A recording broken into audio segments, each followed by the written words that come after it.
வாழ்த்தி மகிழ்வோம்.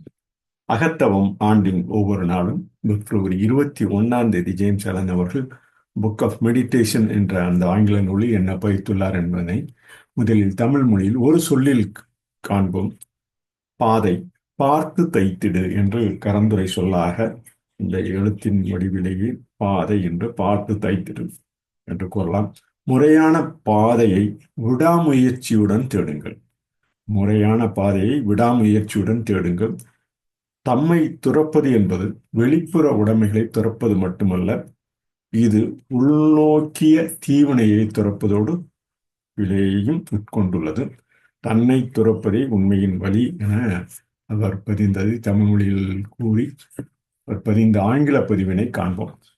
We can say it in acrostic words, what we say in கரந்துரை in Tamil. Path.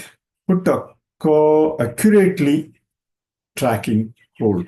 Put accurately tracking hold. Whatever the field is involved, you put the path on it and seek diligently the path of holiness.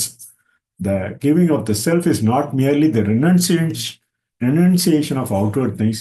It consists of the renunciation of the inward sin, the inward error.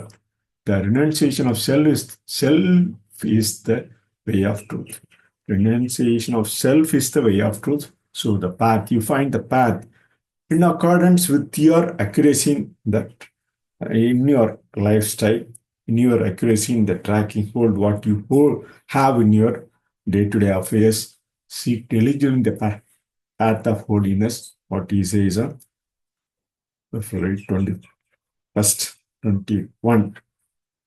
Tamil மொழியில் ஒரு சொல்லில் பாதையை பார்த்து தைத்திடு என கூறி முறையான பாதையை விடாமுயற்சியுடன் தேடுங்கள் என பதிந்து பிப்ரவரி 21 அகத்தவம் ஆண்டின் ஒவ்வொரு நாளும் என்ற இந்த பதிவினை தெரிவித்து வாழ்த்தி மகிழ்வோம்.